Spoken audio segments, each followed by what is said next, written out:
Isn't he good? The Hebrew word for good is tov.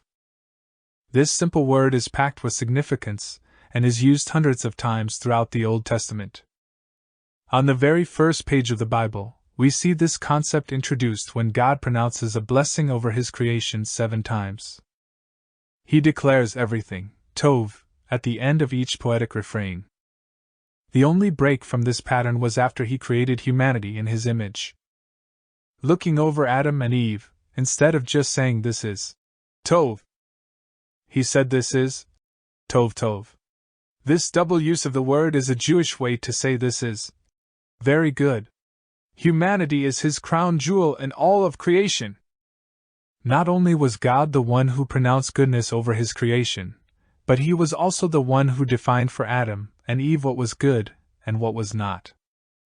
When sin enters the story in Genesis 3, it arrives because the first humans stopped trusting God's definition of good and evil. Instead, they attempted to define it on their own terms. All of humanity has followed this pattern, including you and me. What's important to remember is that God gets to define what is good, because He is the very essence of the word.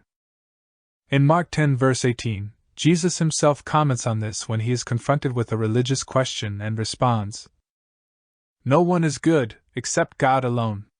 Jesus deflects the compliment and draws the listener's attention to the goodness of His Father.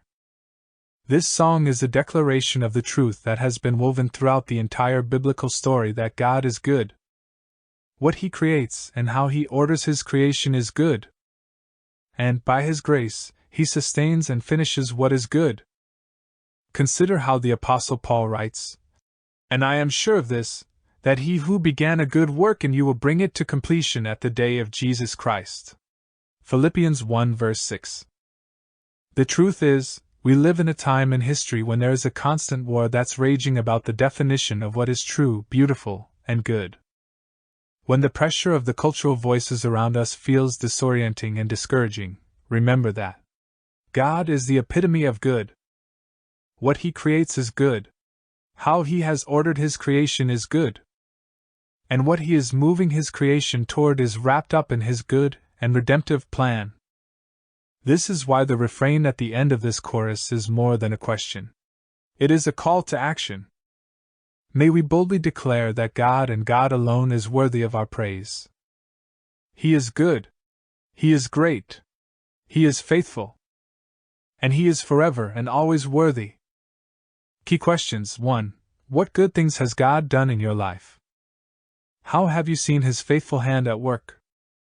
2. In what areas of your life can you trust that God has good plans and that the good things He began, He will carry to completion?